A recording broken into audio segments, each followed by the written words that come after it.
नमस्कार, मी राजेंद्र तिडके आणि आपण पाहत आहात युवा दर्पण लाईव्ह। सुरुवातीला पाहूया आता आजच्या ठळक घडामोडी। निदा खान विरोधात आरोपपत्र दाखल, पीडितेचे ब्रेन वॉश करण्यासाठी थेट झाकीर नाईकचे व्हिडिओ दाखवल्याचे तपासात उघड। शिवसेना शिंदे गटाचे 2 उमेदवार बिनविरोध, उपमुख्यमंत्री एकनाथ शिंदे म्हणाले ही पुढील विजयाची नांदी। महाविकास आघाडीचा विश्वासघात झाला, आमच्या पाठीत खंजीर खुपसण्याचे काम शरद पवार गटाने केले। वसंत मोरे आणि मान्सून महाराष्ट्राच्या उंबरठ्यावर, गोव्यात धडक, पुढील 48 तासात कोकणात जोरदार पावसाची शक्यता।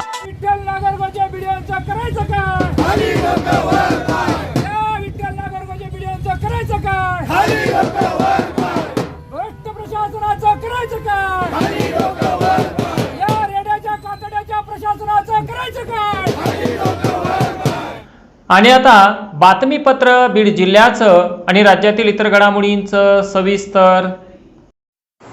लग्न होऊन अवघे 12 दिवस झालेले असतानाच एका 26 वर्षीय तलाठी असलेल्या गणेश दत्तू कोळी या तरुणाने गळफास लावून आपली जीवन यात्रा संपवली होती।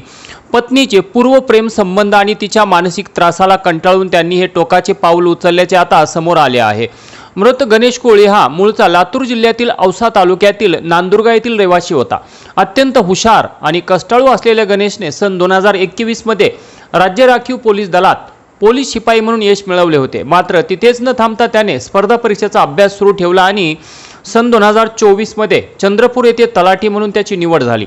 एका पाठोपाठ एक यश मिळवणाऱ्या गणेश याच्या आयुष्यात मार्च 2026 मध्ये बीडच्या दीपाली धनंजय कोळी हिचे स्थळ आले। दिनांक 13 मे रोजी हा विवाह मोठ्या थाटामाटात पार पडला। दीपाली ही अंबाजोगाई येथील फॉरेन्सिक विभागात कार्यरत आहे। लग्नानंतरचे आनंदाचे दिवस सुरू असतानाच संशयाची ठिणगी पडली। कुलदैवताच्या दर्शनाला गेलेले असताना दीपाली कोणाशी तरी लपून छपून फोनवर बोलत असल्याचे गणेशच्या लक्षात आले। घरात सत्यनारायणाची पूजा झाली, पण दीपालीचे वागणे पूर्णपणे बदलले होते। हे लग्न माझ्या मर्जीविरुद्ध झाले आहे, मला तुझ्यासोबत राहायचे नाही असे स्पष्ट सांगत ती अंबाजोगाईला निघून गेली। पत्नीची समजूत काढण्यासाठी गणेशने दिनांक 24 मे रोजी अंबाजोगाईतील मोरेवाडी परिसरात ती राहत असलेल्या खोलीवर गेला। मात्र 25 मे रोजी गणेशने अत्यंत हताश होऊन आपल्या बहिणीला फोन केला। दीपालीचे दुसऱ्या एका मुलासोबत प्रेमसंबंध असून तिने स्वतः डायरीत याबद्दल लिहून ठेवल्याचे गणेशने रडत रडत आपल्या बहिणीला सांगितले। हे गुपित समोर आल्याने दोघांमध्ये प्रचंड वाद झाला। या फोन कॉलनंतर काही वेळातच गणेशने त्याच खोलीत गळफास घेतल्याची धक्कादायक माहिती नातेवाईकांना मिळाली। गणेशच्या आई सुनंदा दत्तू कोळी यांनी या प्रकरणी अंबाजोगाई शहर पोलीस ठाण्यात रीतसर तक्रार दाखल केली आहे।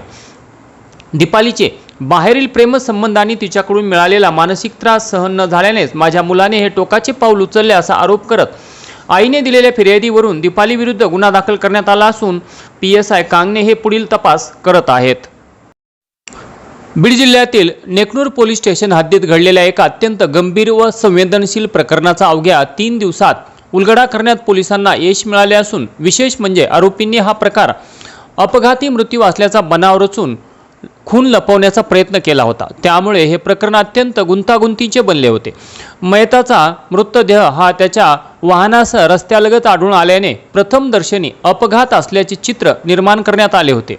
मात्र घटनास्थळावरील परिस्थिती, उपलब्ध पुरावे आणि शवविच्छेदन अहवालातील निष्कर्ष यामध्ये विसंगती आढळून आल्याने नेकनूर पोलिसांनी तपास अधिक बारकाईने सुरू ठेवला। तांत्रिक विश्लेषण, शास्त्रोक्त तपास पद्धती आणि विविध पुराव्यांची सांगड घालत हा मृत्यू अपघाती नसून खूनच असल्याचे निष्पन्न झाले। पोलीस अधीक्षक श्री नवनीत कावत, प्रभारी पोलीस अधीक्षक श्रीमती चेतना तिडके तसेच उपविभागीय पोलीस अधिकारी केज श्री वेंकटराम यांच्या मार्गदर्शनाखाली नेकनूर पोलीस स्टेशनच्या तपास पथकाने रात्रंदिवस परिश्रम घेत घटनास्थळावरील पुरावे, साक्षीदारांचे जबाब, mobile call detail record, location विश्लेषण, CCTV फुटेज, तांत्रिक माहिती आणि गोपनीय बातमीदारांकडून मिळालेल्या माहितीचे सखोल विश्लेषण केले। तपासादरम्यान आरोपींनी पुरावे नष्ट करून दिशाभूल करण्याचा प्रयत्न केला होता। मात्र गोपनीय माहिती व तांत्रिक विश्लेषणाच्या आधारे आरोपी फरार झाल्याचे निष्पन्न करत त्यांचा शोध घेण्यासाठी विशेष पथके रवाना करण्यात आली।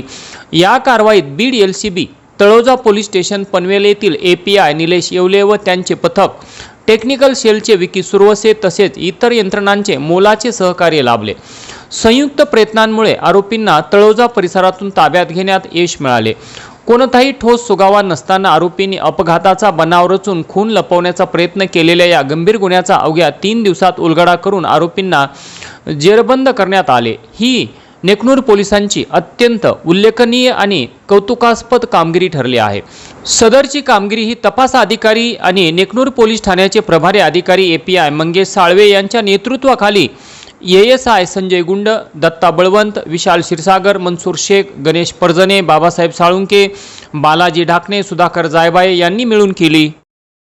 बीडच्या धारूर तालुक्यात मयत व्यक्तीला कागदोपत्री जिवंत दाखवत बोगस दस्तऐवज तयार करून वडिलोपार्जित जमीन व बोरवेल हडपण्याचा धक्कादायक प्रकार उघडकीस आलाय। वाघोली तालुका धारूर येथील रहिवासी कैलासवासी आबासाहेब बाबूराव गव्हाणे यांचे दिनांक 18/9/2021 रोजी निधन झाल्यानंतर धारूर न्यायालयाने 14/12/2021 रोजी वारसा प्रमाणपत्र निर्गमित करून त्यांचे कायदेशीर वारस म्हणून मुलगे अशोक, गोकुळ व नितीन यांची नोंद केली। मात्र वाघोली येथील सर्वे नंबर 246 मधील 61 गुंठे वडिलोपार्जित जमीन ही आबासाहेब व त्यांचे भाऊ मधुकर बाबूराव गव्हाणे यांच्या सामायिक मालकीची असून त्यात सामायिक बोरवेल आहे। तक्रारदार मधुकर गव्हाणे यांच्या आरोपानुसार आरोपी पुतण्या अशोक आबासाहेब गव्हाणे याने चुलत्याचा हिस्सा हडपण्यासाठी संगनमताने कट रचला। दिनांक 10/7/2024 रोजी मयत आबासाहेब गव्हाणे यांच्या नावाने हस्ते खुद्द असे लिहून मुद्रांक विक्रेते RN मोरे यांच्याकडून 100 रुपयाचा बॉन्ड खरेदी केला व त्यावर मयत व्यक्तीची इंग्रजी स्वाक्षरी दाखवली। त्याच दिवशी नोटरी ॲडव्होकेट मंगल H नेहरकर यांनी कोणतीही शहानिशा न करता मयत व्यक्तीच्या नावाने बोरवेल नोंदीसाठी शपथपत्र नोटरी केले। तत्कालीन तलाठी शरद जानकीराम राठोड यांनी दिनांक 18/7/2024 रोजी मयत व्यक्तीच्या नावाचा अर्ज स्वीकारला। अर्जावर इंग्रजीत किचकट स्वाक्षरी असून वर दिनांक 17/7/2024 व खाली 18/7/2026 अशा विसंगत तारखा आहेत। तत्कालीन मंडळ अधिकारी लहू भीमराव केदार यांनी दिनांक 27/8/2024 रोजी कोणतीही शहानिशा न करता फेरफार मंजूर केला। यामुळे मधुकर गव्हाणे यांचा बोरवेलमधील कायदेशीर हिस्सा संपुष्टात आला। या प्रकरणी पुतण्या अशोक आबासाहेब गव्हाणे, नोटरी, मुद्रांक विक्रेता, तत्कालीन तलाठी व मंडळ अधिकारी तसेच 2 साक्षीदार या 7 जणांविरुद्ध तक्रारदार मधुकर गव्हाणे यांनी दिनांक 5/6/2026 रोजी धारूर पोलीस ठाण्यात तक्रार देत पोलिसांनी विविध कलमानुसार अजामीनपात्र गुन्हा नोंदवून कायदेशीर कारवाई करावी अशी लेखी मागणी करण्यात आली आहे। दरम्यान माझ्या भावाचा मृत्यू 2021 साली झाला। कोर्टाने वारसा प्रमाणपत्र दिले तरीही माझ्या पुतण्याने नोटरी, तलाठी, मंडळ अधिकारी यांना हाताशी धरून माझ्या भावाला कागदावर जिवंत केले। माझ्या हक्काची जमीन व बोरवेल हडपण्यासाठी मरणोत्तर माझ्या भावाची विटंबना केली अशी व्यथा तक्रारदार मधुकर गव्हाणे यांनी मांडली आहे। आणि याचबरोबर आजचं बातमीपत्र संपलं। उद्या पुन्हा भेटू काही नव्या आणि ताज्या घडामोडींसह। तोपर्यंत पाहत राहा युवा दर्पण लाईव्ह चॅनल, लाईक करा, सबस्क्राईब करा आणि खाली दिलेल्या बेल आयकॉनला प्रेस करा। तोपर्यंत नमस्कार।